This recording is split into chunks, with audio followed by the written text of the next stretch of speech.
Isa po mapagpalang panunood sa inyong lahat, mga kaibigan at mga kapatid. Tunay na napakabuti niya sapagkat tayo pong muli ay dinala sa dakong ito o dito po sa ating online study. And we praise the Lord na pwede po tayong mag-aral ng salita ng ating Panginoong Diyos sa pamamagitan ng radyo, telebisyon at maging ng social media. Maraming salamat po sa inyong patuloy na pagtangkilik sa ating mga programa at nawa po ay patuloy na maranasan natin ang biyaya at pagmamahal ng ating Panginoong Diyos. Nung nakaraan, pinag-usapan po natin ang napakahalagang topic. We look at Passover and explain po natin kung ano ito. Ito yung 10th plague. And then afterwards, ang Israelites ay binigyan ng order na sila po ay kailangan nilang alalahanin ang pagliligtas ng ating Panginoong Diyos. At talaga namang makikita po natin dito yung kahalagahan nito Nakita po natin yung kung paanong itong mabuting balitang ito, yung kalakasan ng ating Panginoong Diyos ay kailangan nating spread, ikalat, at isalin natin sa mga susunod na mga lahi upang nang sa ganon na hindi malimutan na meron tayong tapat, mapagmahal, maunawain, at makapangyarihang Diyos na kailanman ay hindi tayo pababayaan. Purihin ang ating Panginoong Diyos at magpapatuloy po tayo sa ating pag-aaral. At ang topic po natin ngayon ay pinamagatang Through the Red Sea. Samahan niyo po ako sa ating gagawing pag-aaral na ito.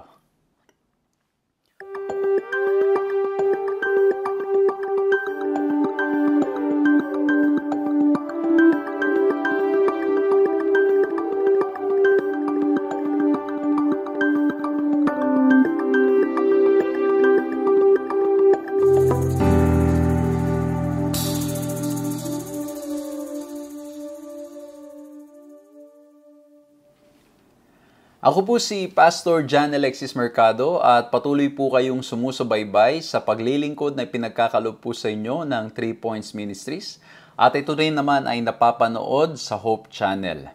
Tayo rin naman po ay napapakinggan sa radyo, napapanood sa social media, napapanood sa television, and we praise the Lord for this opportunity to share ang mga mabubuting mga leksyon na maaari po nating mapulot sa ating pong pinag-aaralang leksyon. Walang iba kundi ang aklat ng Exodus. Kung ito po unang pagkakataon na nakakasama namin kayo, please like, subscribe, hit the notification bell. I-follow nyo po ang aming page sa social media at YouTube para po nang sa ganun ma-notify po kayo sa mga pag-aaral nating ginagawa.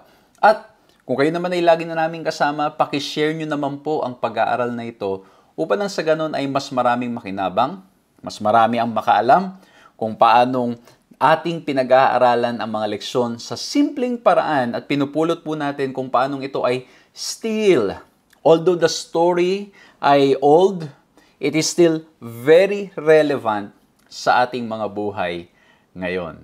At muli po, gusto ko pong kunin ang pagkakataong ito to say thank you sa lahat po ng mga kaibigan, sa lahat po ng mga taga-subaybay na sila po ay patuloy na ginagamit ng ating Panginoong Diyos upang nang sa ganon ang ating paglilingkod, ang ating gawain ay magpatuloy. Hindi po namin magagawa ito sa aming mga sarili, kaya naman maraming salamat po sa inyo pong pag-share ng inyong mga resources, ng inyong mga panalangin upang nang sa ganon ang ating gawain ay makapagpatuloy. Maraming salamat po doon sa mga talagang they would really extend a helping hand para po nang sa ganun ang ating mga kagamitan, ang ating mga pagpunta sa mga iba't ibang lugar, ay magkaroon po ng sapat na mga resources para po magawa po natin yung mga trainings at mga pag-aaral na ganito.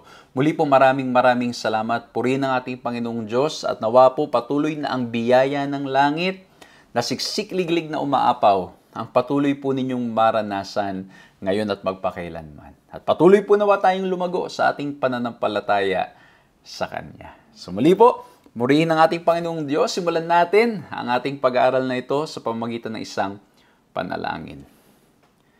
Ama po naming Diyos, dakil at makapangyarihan sa lahat. Maraming salamat po sa pagkakataong ipinagkaloob niyo po sa amin upang mapag-aralan ng inyong mga salita. Sa aming mga sarili, kami po'y mahihina. Sa aming mga sarili, kami walang magagawa. Ngunit salamat po. Dahil sa inyo po, alam po namin walang imposible. Patnubayan niyo po kami. Bigyan kami ng katalinuhan. Tulungan kaming maunawaan ang mga bagay na ito. At hindi lamang maunawaan, kundi maisabuhay namin ang lahat ng mga bagay na aming malalaman sa pag-aaral namin ito. Maraming salamat po sa inyong pangako na hindi niyo kami kailanman iiwan at ang banal na Espiritu ang gagabay sa amin sa aming mga pag-aaral, sa aming mga paglalakbay at sa lahat ng aming ginagawa. Mangunahan niyo po kami sa aming pag-aaral namin ngayon sa pangalan ng aming Panginoong Hesus. Amen. Isa pong mapagpalang panonood sa inyong lahat, mga ginigiliw na mga kaibigan at mga kapatid. Maraming salamat po sa inyong patuloy na pagtangkilik, pagsubaybay sa ating ginagawang paglilingkod. Muli po ang ating pag-aaral ay aklat ng Exodus. At ang topic po natin ngayon, Through the Red Sea. At maaring marami po sa atin ay very familiar with this story. It is when the Lord divided the sea at nakakross safely ang Israelites. At yung mga Egyptians, when they tried to follow, they drowned. Kasi bakit po? Dahil ang ating Panginoong Diyos ay makapangyarihan at ang kanyang pangakong pagliligtas ay tunay na ating mararanasan. At ang ating key text is in Exodus 14:13 to 14. At ang sabi po dito, "And Moses said to the people, 'Do not be afraid. Stand still and see the salvation of the Lord, which He will accomplish for you today. For the Egyptians whom you see today, you shall see again no more forever. The Lord will fight for you, and you shall hold your peace." Ang ganda po nitong text na to, at mas ipapaliwanag pa po natin mamaya. Dahil kung mapapansin po ninyo, itong mga katagang ito ni Moses ay dahil nagsimula na namang matakot ang bayan ng Israel. At katulad natin, maaring tayo nakaranas ng matinding biyaya, matinding kapangyarihan, mirakulo ng ating Panginoong Diyos. Ngunit pag may dumarating na mga problema, para bang ang nangyayari sa atin, bumabalik tayo doon sa dati nating mga katakutan, sa dati nating mga nararamdaman. Hindi natin nagagawang patuloy na mapanghawakan ang mga pangako ng ating Panginoong Diyos. And that's why this is very relevant today. Dahil marami po sa atin ay madalas makakaranas ng magandang karanasan sa ating Panginoong Diyos. Pero ano po nangyayari? Afterwards, pag may mga problema na, may mga bibigat na mga sitwasyon at suliranin, tayo ay muling bumabagsak at bumibigay. So nawa po ay mabless kayo dito sa pag-aaralan natin. And as usual, I will be sharing 3 points na nawa po maging madaling paraan para maunawaan, maintindihan, at hopefully by God's grace ay mas madaling ma-share sa mga kaibigan at sa mga mahal sa buhay. At kung may mapupulot po kayong iba pang mga leksyon, then praise the Lord. Dahil napakahalaga po na pag-aralan natin ang salita ng ating Panginoong Diyos at pahintulutan na siya ang magsalita sa atin.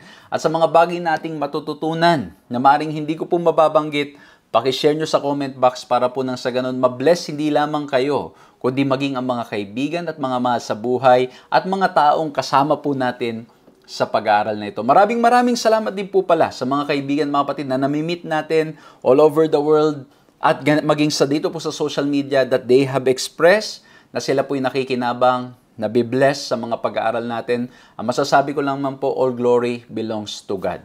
Maraming salamat sa ating Panginoong Diyos. Okay, simulan po natin. Ang ating first letter R. So, ibig sabihin niyan, 3 letter R ang pag-uusapan natin ngayon. And the first letter R, when we look at this lesson through the Red Sea, it is teaching us the lesson of repentance.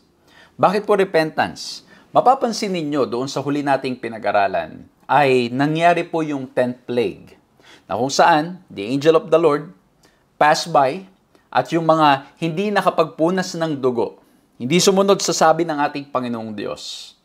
Hindi sumunod doon dahil naranasan nilang biyaya ng ating Panginoong Diyos that God reached out to them, and that is grace in itself. When God reached out to us because we are sinners.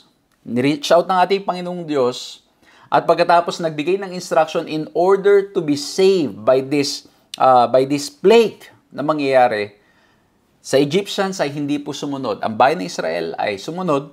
Ang nangyari po ay namatay yung mga firstborn. At ang nangyari po, after na namatay ang mga firstborn in Egypt because they were not willing to follow, they were not willing to respond to the grace of God. Ang nangyari po ngayon ay there was great mourning in the land of Egypt. May matinding kalungkutan, pagtangis, pagluha, pag-iyak ang narinig sa buong Ehipto at napatunayan nung napag-usapan natin. Again, I'm inviting you, balikan nyo yung mga nakaraang lesson natin. Kasi bakit po? Every plague was an attack to the gods of the Egyptians. At ang nangyari po, tandaan ninyo, si Pharaoh, he looks at himself as God also. As God here on earth. Pero after the 10th plague, in Exodus 12:31-32, ang sabi ganito, "Then he summoned Moses and Aaron by night and said, 'Up, go out from among my people, both you and the people of Israel, and go serve the Lord as you have said. Take your flocks and your herds as you have said, and be gone, and bless me also. After ng ikasampung plague, imagine niyo from the first plague at tuloy-tuloy, it was designed to attack the gods of Egypt. Patunayan na meron lamang isang tunay na Diyos. But because of the hardness of the heart of Pharaoh, tinamaan maging ang mga tao. Kasi bakit po? Ang tingin niya sa sarili niya ay Diyos. So, ayaw niyang sumunod, ayaw niyang magpasakop. Hindi ba ganun din ang nangyayari? Pag ang tingin natin sa ating sarili, tayo ay laging tama lamang. Tingin natin tayo ang laging magaling. Tingin natin tayo lang ang mataas. It's hard for us to bow down. Not bow down, but to humble ourselves doon sa mga ini-interpret natin o ina-assess natin na mas mababa sa atin. But dito po, ilan ng mga mirakulo, ilan na ang mga nakikita. Meron na mga divine providences na pinakita ang ating Panginoong Diyos kay Pharaoh, and still he was unwilling to obey and follow and to respond to the grace of God. Because again, I just want to remind you, the plagues were designed in order for Pharaoh to repent, for the land of Egypt to repent. Kaya pong first letter R natin is repentance. It was designed for them to repent. Kaya lamang po, sa katigasan ng puso ni Pharaoh, hindi po nangyari. Umabot pa sa ikasampung plague. Bago ang nangyari, pinakawalan ang bayan ng Israel at ang sabi niya, sige, paglingkuran nyo ng Diyos ninyo. Kasi bakit po? It's an acknowledgement na natalo yung lahat ng mga Diyos-Diyosan niya. At yung statement niya na bless me also, alam niyo po ba, sa lumang tipan, lalo na po sa Eastern culture, if someone will bless you or you're requesting for somebody to bless you, you believe that that person or that being is higher than you. That's why you're asking for a blessing from that person.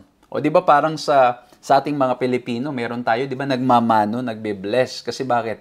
As a respect to the elders. As a respect to the adult. Di ba po yung mga bata, tayo, nagbe-bless tayo sa mas nakakatanda. Kasi bakit? As a respect sa mga mas nakakatanda sa atin. So parang, ito po ang sinasabi ni Pharaoh, i-bless nyo rin ako. Sinasabi niya na mas mababa ako. Pero alam nyo mga kapatid, mga kaibigan, there's two kinds of repentance. Maganda, mabasa nyo po yan. Meron pong libro na napakaganda na ang title ay Steps to Christ. Sa mga kaibigan po natin, hindi ko po alam kung na-encounter nyo na yung librong yan, pero kung hindi pa po, I encourage you to read that book. Napakagandang libro, Steps to Christ. Kasi bakit po? Doon makikita po natin, well, sa Bible nakalagay din yan, pero doon po ang ganda lang dahil ang ganda ng pagkakasulat, ang ganda ng pagkakasabi, the differences between worldly sorrow and godly sorrow pagdating po sa paghingi ng kapatawaran. Kasi bakit po? Yung godly sorrow, you say sorry, you acknowledge and you humble yourself because you acknowledge that what you have done is wrong. That's godly repentance. Mali ang ginawa ko. Kaya ako humihingi ng tawad. But yung worldly sorrow, humihingi ka ng tawad dahil takot ka lang sa mga consequences na darating sa iyong buhay. Humihingi ka ng tawad kasi gusto mo na lang matapos yung usapan. Humihingi ka ng tawad kasi gusto mo na lang, ayaw mo nang tumagal. Humingi ka ng tawad kasi ayaw mo na. Ayaw mo na lang i-deal yung issue. So, there was no real and genuine acceptance that you and I were wrong. Wala. Yan po yung tinatawag natin na worldly sorrow when it comes to repentance. At ang nangyari po dito kay Pharaoh, kung titignan natin ang buong kwento ng Exodus, we can say that it was worldly sorrow. When he asked the people of Israel, especially Moses, to bless him, and when he allowed them to go, ang nangyari po mga kapatid ko, mga kaibigan, ay dahil sa katakutan na yung mga consequences, natakot siya sa mga possible pang mga mangyari. Well, ito po, hindi lang to assumption. Kasi mamaya mababasa natin, mapag-aaralan natin, ganun talaga ang nangyari. Kaya ang ganda po nitong pagkakabanggit dito. Why would he, the king of Egypt, a God on earth among his people, ask that to bless him? It sounds as if he's finally catching on to the power of the Hebrew God and would like to benefit from it. However, how can God bless him while he is steeped in rebellion, stubbornness, sin, and pride? Sure, he finally gave his consent, but it wasn't out of submission of the will of Yahweh. It was instead out of defeat. He wasn't repentant. As his later actions will reveal, he simply wanted to stop the devastation that was destroying his kingdom. So he was just afraid of the consequences na kanya pong nararanasan. So mga ginigiliw na mga kaibigan, mga kapatid. That's why I believe that this story, through the Red Sea, this lesson is a lesson about repentance. Na tayo ay tunay na lumapit sa ating Panginoong Diyos at sa ating paghingi ng tawad sa ating Panginoong Diyos. Hindi tayo humihingi ng tawad dahil takot lamang tayo sa consequence. Humihingi tayo ng tawad dahil mali talaga ang ating nagawa. Kasi pag humihingi tayo ng tawad at dahil mali talaga ang ating nagawa, ang nangyari po mga kapatid, mga kaibigan, whatever we will receive, we will be rebuked, reprimanded, or what? We will continue to humble ourselves because we acknowledge that we are wrong. Na tayo ay nagkamali rin naman. Kaya, mga ginigilo na mga kaibigan, mga kapatid, the story is reminding us of genuine repentance. Tunay na pagbabago sa ating mga buhay. Dahil bakit po? Pag tunay na merong pagpapatawa o repentance, paghingi ng tawad sa ating mga puso at sa ating mga isipan, makikita ito sa ating mga pagkilos. Makikita ito sa ating mga pananalita. Makikita ito sa ating buhay. May pagbabagong mangyayari. Well, of course, as human beings, yung ating human nature ay talagang we are prone to sin. Ang nangyari po, madalas humingi tayo ng tawad, pero nakikita natin ang ating sarili na bumabalik unti-unti pag minsan, o minsan hindi lang pa unti-unti, talagang madalas binabalikan natin yung mga kamalian na ating mga ginagawa. And that's why when it happens, we need to continue going back to the feet of the cross. Dahil walang ibang paraan para tayo mabago ng tuluyan, kundi sa kapangyarihan lamang ng ating Panginoong Diyos. Amen? Lapit tayo lagi sa ating Panginoong Diyos. At makikita ito sa ating mga buhay.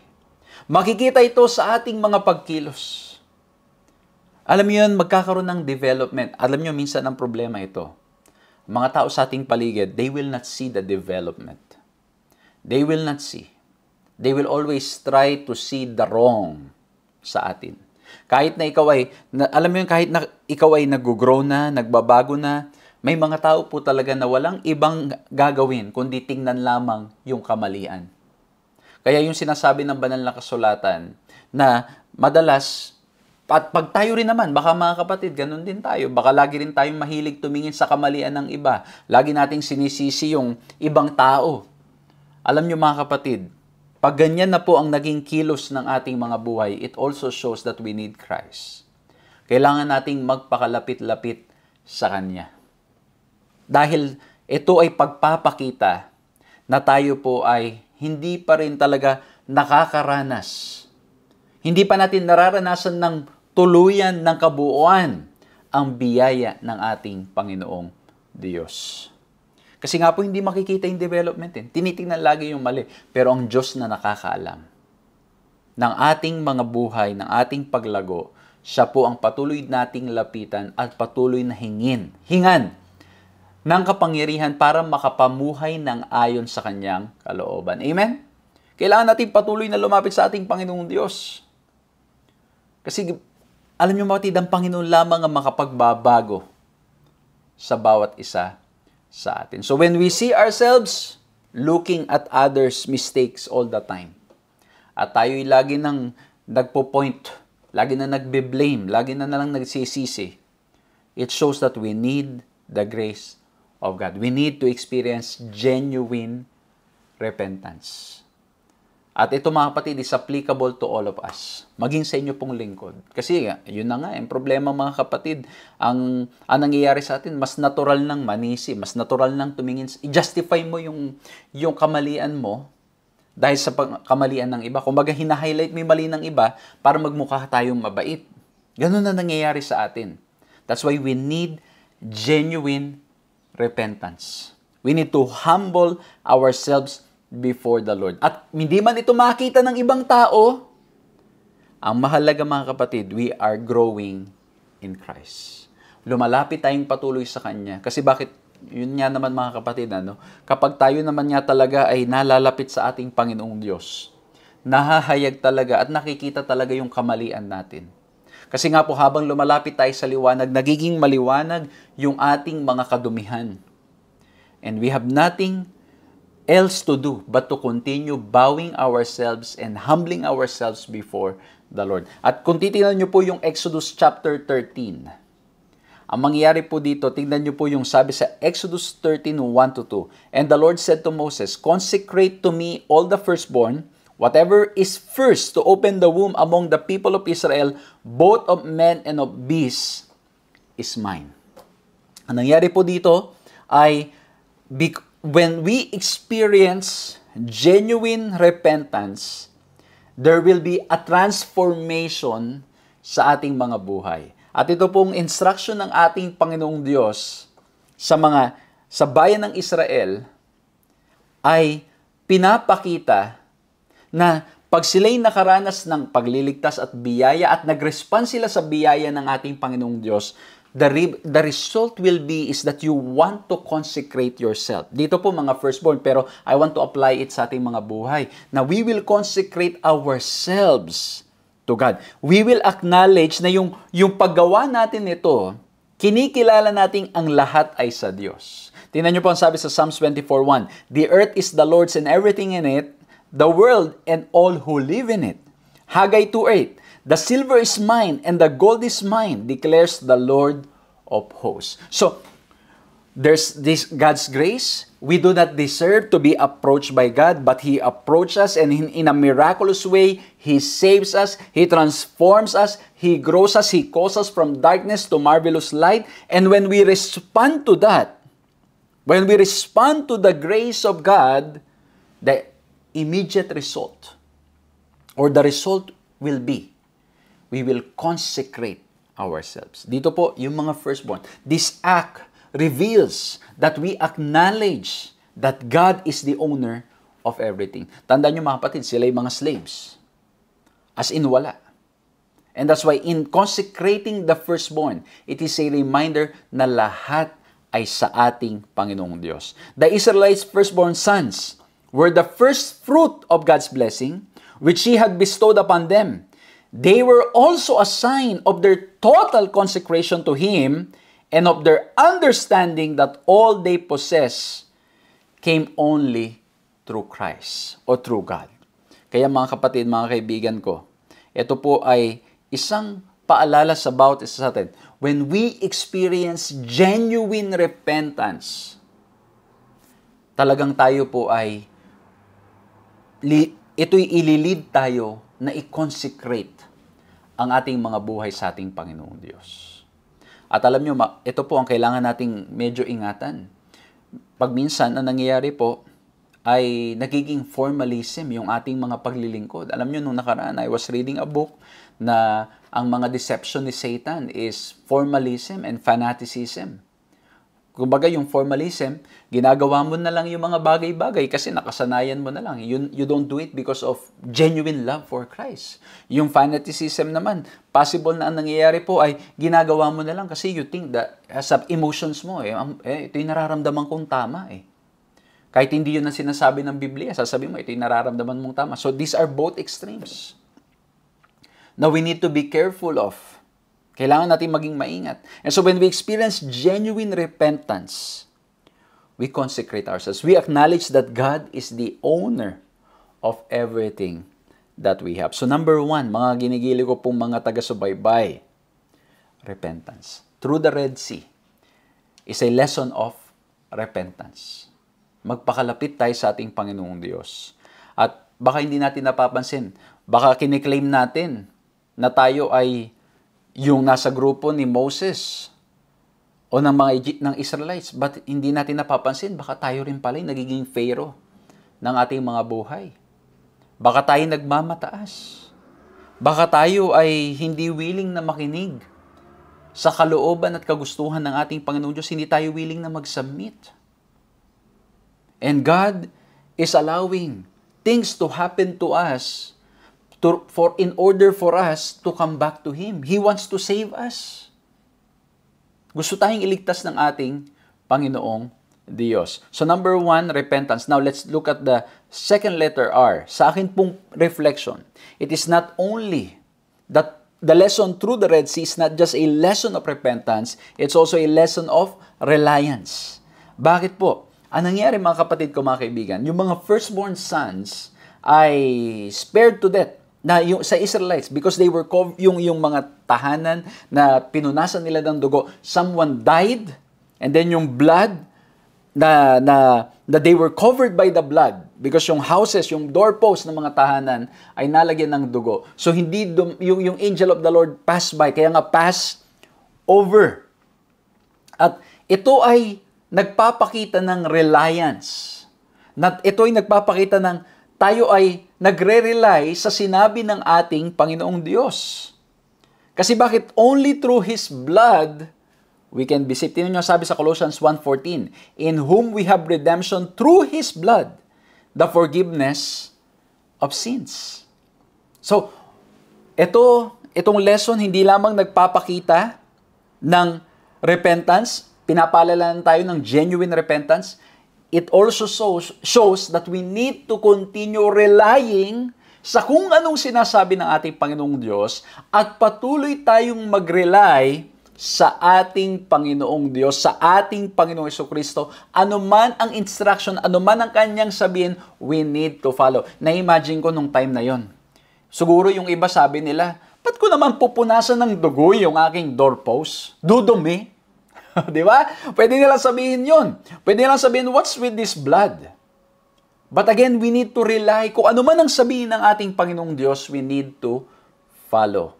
At alam niyo mga kapatid, mga kaibigan, this is something that we really need to practice. To hear the still small voice of God. And for sure, in my reflections, the Lord will reveal. The Lord will reveal. Talagang, minsan mga kapatid, na nangyari, parang ewan ko po kung nangyari sa inyo. Sa akin po nangyayari madalas, parang, alam mo yun, yung you want to know the will of God for you. May mga darating na mga paglilingkod, mga offer at kung ano man, and you need to pray. We need to really pray. We need to really bow our knees before the Lord and ask, Lord, what do you want? Kasi ang mahalaga mga kapatid ay yung kalooban nating Panginoong Diyos. And ako po, aaminin ko, may mga pagkakataon talaga as human beings, ako po sa personal experience ko, nagkakaroon ako ng mga maling basa sa mga sitwasyon.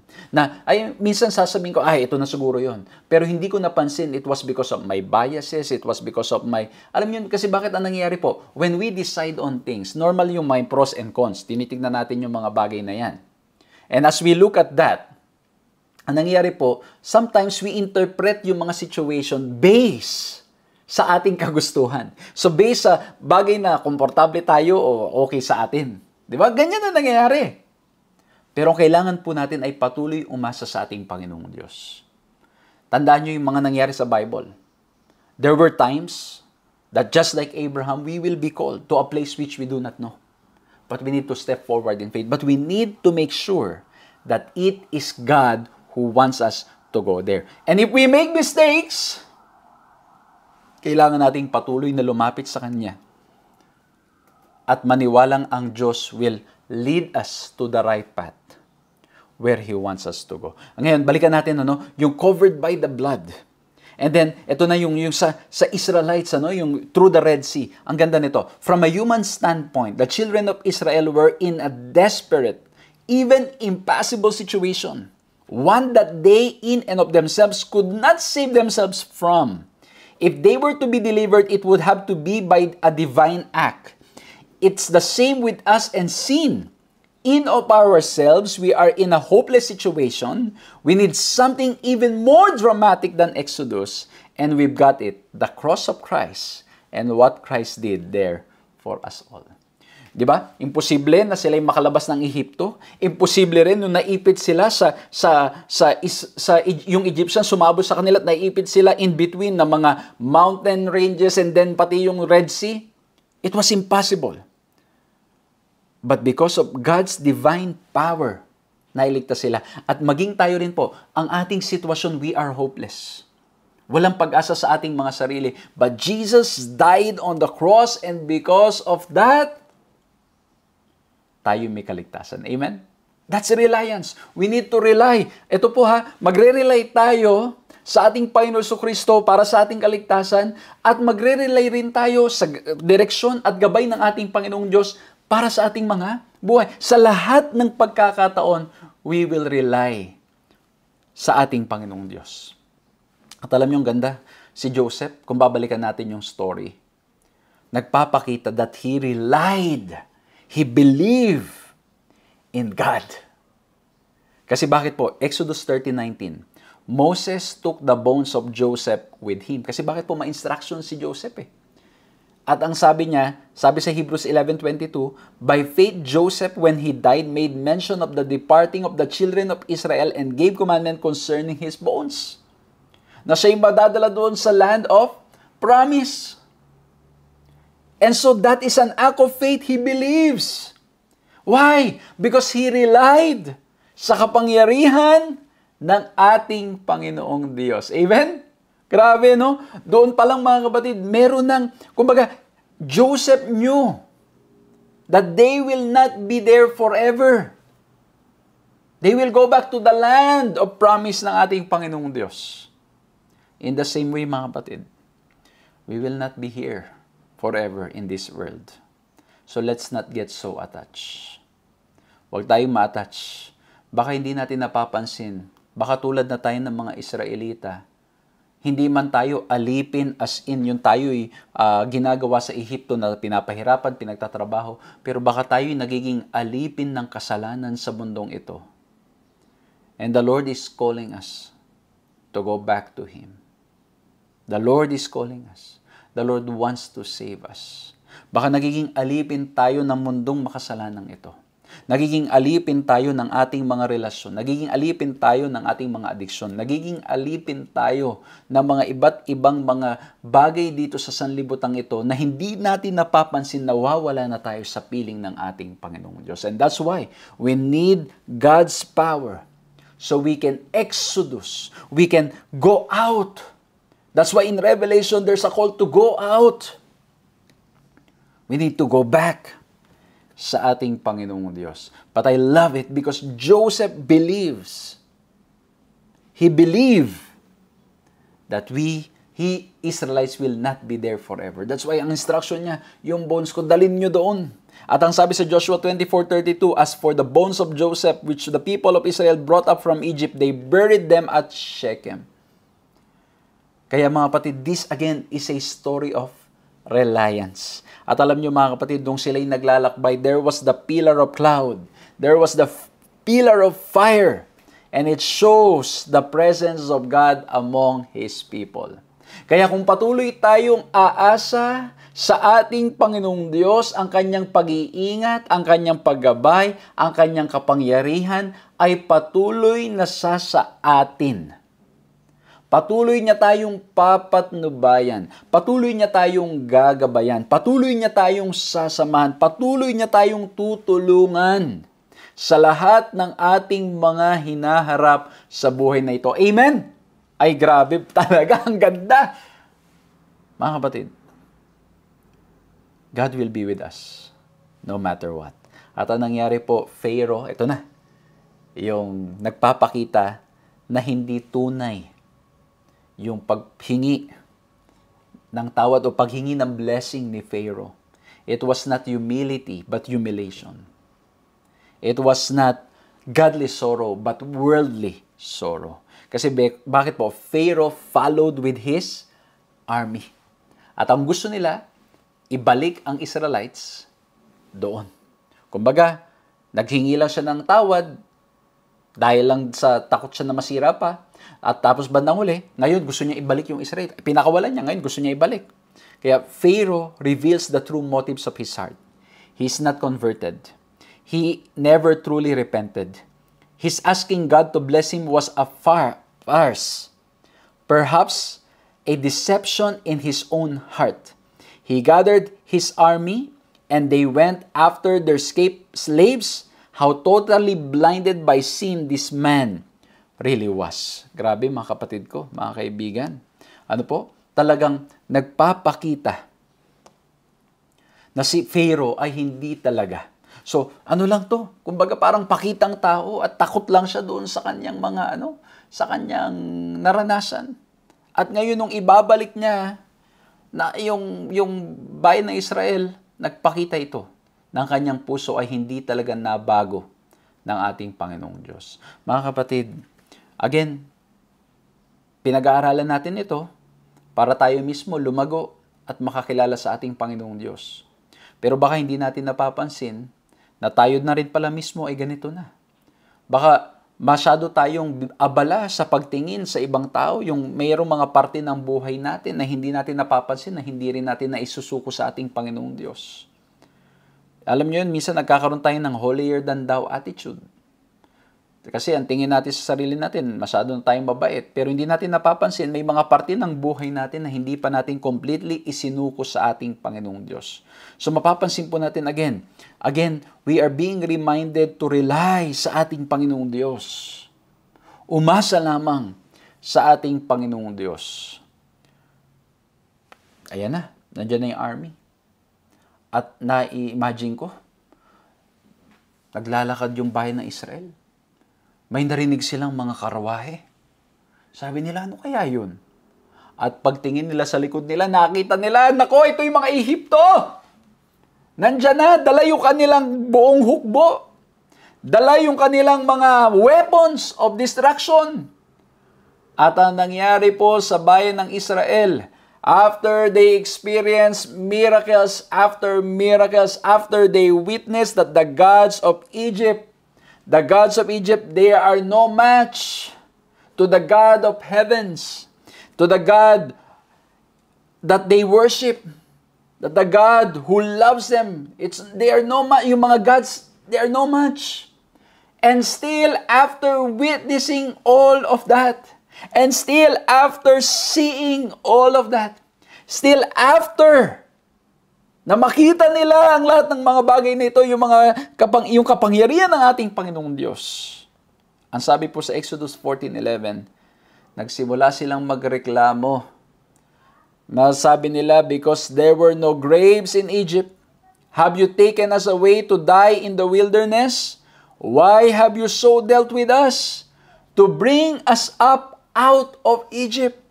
Nagsimula silang magreklamo. Kaya pala, tayo inilabas sa Ehipto kasi walang libingan sa Ehipto. Dito na tayo ililibing. Nagsimula na silang mag-complain. Nagsimula na silang mag-murmur. Nagsimula na sila, mga kapatid ko, na mawala ang pag-asa sa ating Panginoong Diyos. Nagsimula na mawala yung kanilang pananampalataya.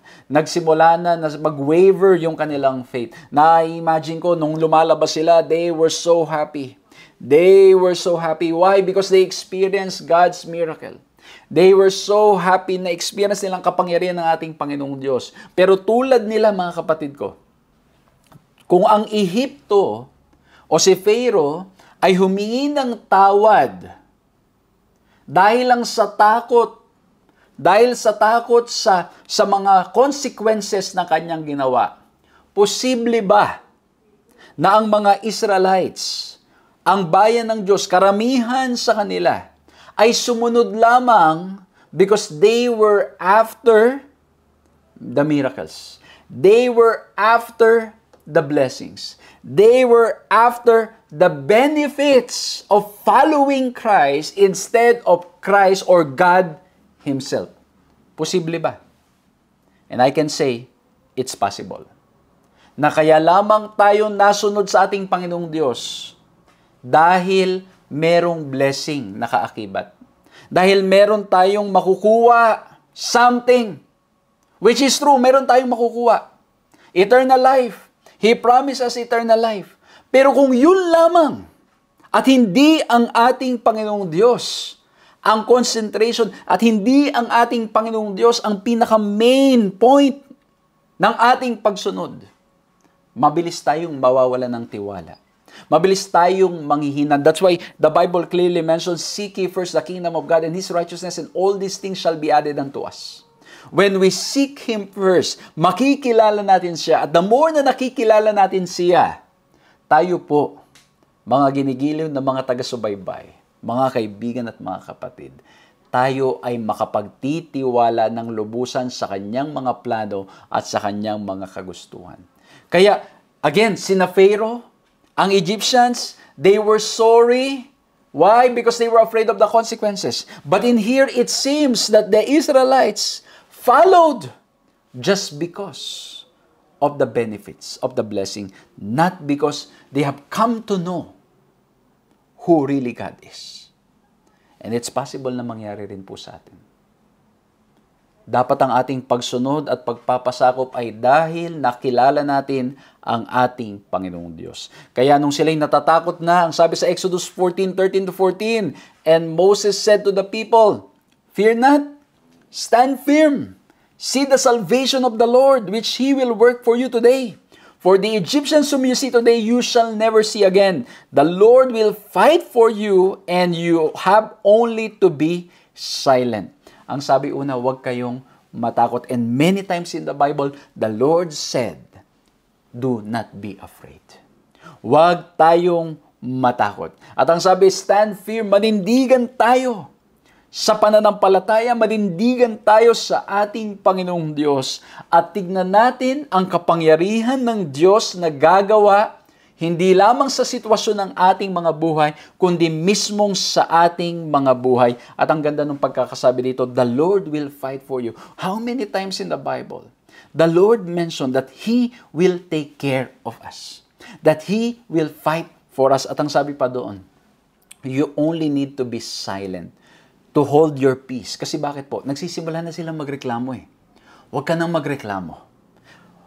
The Lord will fight for you. That's why, through the Red Sea is a lesson about reliance. Na patuloy tayong umasa lamang sa ating Panginoong Diyos. How many times, mga kapatid ko, mga kaibigan, na tayo natatakot, nangangamba. Ano po, maraming mga sitwasyon sa buhay natin. Imagine niyo yung paglipad ng mga eroplano. Ewan ko ba, napakadaming mga aksidente sa eroplano ngayon.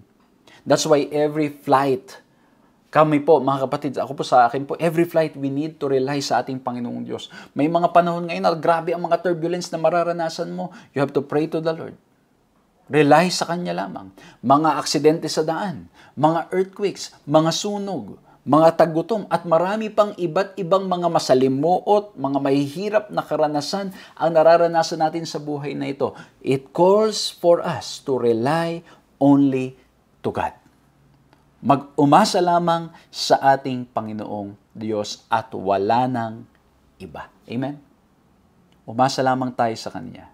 Siya lamang ang makapagliligtas. Siya lamang ang makakatulong. Siya lamang ang makapagbibigay ng solusyon, ng katalinuhan, ng kalakasan, ng kapangyarihan upang tayo ay makapagtagumpay sa anumang pagsubok ng buhay na ating nararanasan. Amen! Praise the Lord. Number 1, through the Red Sea, it teaches us the lesson of repentance. Genuine repentance. Number 2, it teaches us the lesson of reliance, that we rely only sa ating Panginoong Diyos at wala ng iba. And number 3, it is also a story of recognition.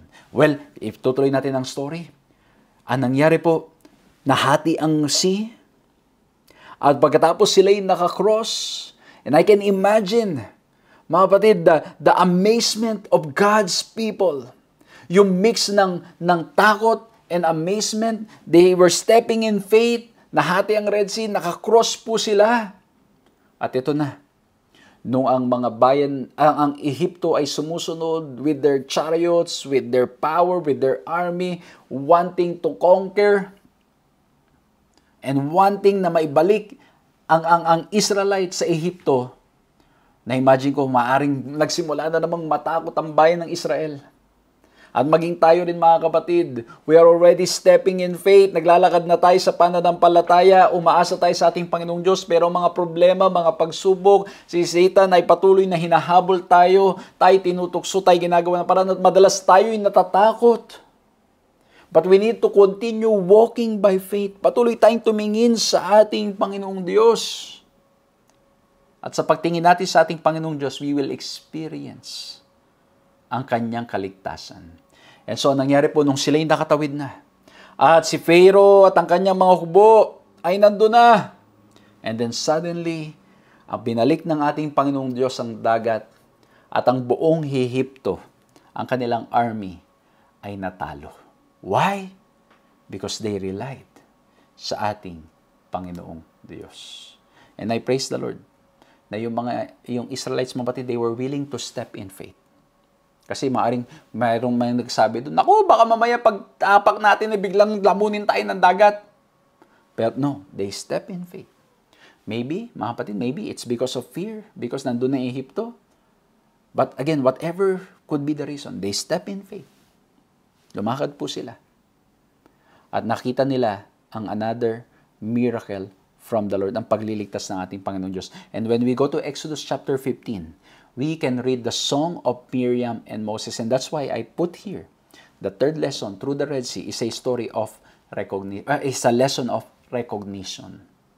Why recognition? We recognize na ang ating Panginoong Diyos ang pinagmumulan ng lahat ng bagay. Tingnan niyo po ang sabi sa Exodus 15, verse 11. Hindi natin babasahin lahat kasi mahaba, pero basahin niyo po the song of Moses and Miriam. Who is like you, O Lord, among the gods? Who is like you, majestic in holiness, awesome in glorious deeds, doing wonders? Exodus 15:11. Ang kanilang awit, nagpapakita ng kanilang testimonya. Lord, grabe ka, napakabuti mo, Lord. Grabe ka, Panginoon, hindi ka nagpapabaya sa aming buhay. Grabe ka, Lord, sobrang saya, sobrang ganda, sobrang mong makapangyarihan. Walang tulad mo, walang gaya mo, walang ibang Diyos, kundi ikaw lamang. Tunay na banal, tunay na makapangyarihan, tunay na mapagpatawad, walang gaya mo, mahal na Diyos. And this will be the song of those who continue to rely in Him. Those who continue to rely, to trust in the Lord. This will be our song. Lord, there's none like you. Ang ganda ng awit na yan. There is none like you. Diba? There's none like you. No one else can touch my heart like you do. Walang iba ang Diyos kundi siya lamang. At kung titingnan natin sa Revelation, mga kapatid ko, kung pag-aaralan natin mabuti, the testimony of the saints that will be saved, they will also have the song of Moses. Ang sabi sa Revelation 15:3-4, and they sing the song of Moses, the servant of God, and the song of the Lamb, saying, great and amazing are your deeds, O Lord God the Almighty. Just and true are your ways, O King of the nations. Who will not fear, O Lord, and glorify your name? For you alone are holy. All nations will come and worship you, for your righteous acts have been revealed. Kaya po yung Song of Moses, it's a testimony of God's graciousness. It's not just about our story. It's not just about the focus of our song will not be us. It will not be me. The focus of our songs, of our testimony, is all about His goodness. It's all about His grace, because we are all unworthy. It's only because of His grace and love why we are all here. Amen. At ang ganda po, no? Almost same yung thought nung song sa Exodus 15 and Revelation 15. At alam niyo po, ang ganda sa dulo, ang sabi doon, all nations will come and worship you, for your righteous acts have been revealed. Ibig sabihin, naihayag na lahat ng ginawa ng ating Panginoong Diyos, it's righteous. Ito ay para sa atin. Ang ganda, basahin natin ito. when all of God's judgments, especially His judgment upon the evil and oppression that have for millennia gone unpunished, have all been made manifest, the redeemed of the nations will praise Him for those judgments. When the executive judgment comes, everybody will agree na ang Diyos ay mabuti. That God is a God of mercy. That God is a God of love. That God is a God of truth and justice. That He is a fair God. Mga kapatid, I hope and pray that as we continue to walk by faith, we will recognize that it's God all along. That it's God who's been working behind the scene, even in front of us, maging sa ating mga sides and above, it is God who works. And so the testimony will always be, who is like you, Lord? There is none like you. Nawa po mga kapatid na kinabang kayo at na-bless po kayo. Muli po ang 3 points ng ating pag-aaral ngayon. Repentance, reliance, and recognition. Let's continue to recognize ng ating Panginoong Diyos at wala nang iba. Ang tunay na maggagabay at tunay na nag-iingat, nagpapala at sumasama sa lahat ng ating mga paglalakbay. Ano bang problema at pagsubok na inyong pinagdadaanan, mga ginigiliw ko mga kaibigan at mga kapatid? Patuloy lamang tayong umasa sa Kanya. At sa bawat tagumpay na ating mararanasan, let's recognize that it's all because of Him. Let's bow our heads and let's pray. Maraming salamat po, mahal na Diyos, sa aming napag-aralan. Napakagandang leksyon, napakagandang storya na nagpapaalala sa amin ng inyong kabutihan at pagmamahal, that you are calling us to genuine repentance. That you want us, Lord, to continue to rely lamang sa inyo. At maraming salamat, Panginoong Diyos. Tulungan niyo po kami na bawat tagumpay, bawat aming mararanasan, ay ma-recognize namin na it's all because of you. Lord, patawarin kami sa mga panahon ng aming mga iniisip ay ang aming mga sarili lamang. Patawarin kami, Panginoon, sa mga panahong umaasa kami sa aming mga sarili. Tulungan kami, mahal na Diyos, na lagi lamang umasa at magpasakop sa inyo. Salamat po at hindi niyo po kami pinapabayaan, at salamat po at patuloy niyo kaming sinasamahan. Purihin ang inyong pangalan. Maraming salamat po sa pangalan ng aming Panginoong Hesus. Amen. Muli po, maraming salamat sa inyong ginawang pagsama sa ating programang ito. Nawa po'y na-bless kayo, nawa po'y nakinabang kayo, at nawa po ay may mga napulot kayong leksyon na makakatulong upang mas lalo tayong sama-samang lumago sa pagkakilala sa Kanya. At muli po, maraming salamat sa inyong pong pag-support sa ating mga programa, sa ating mga ministries na ginagawa online and face-to-face. And again, we continue to invite you to share this program para po mas maraming makinabang at mabless. Maraming salamat po sa ating Panginoong Diyos na nagmamahal sa atin ng lubusan. Magkita-kita po tayong muli sa susunod na pag-aaral. God bless you.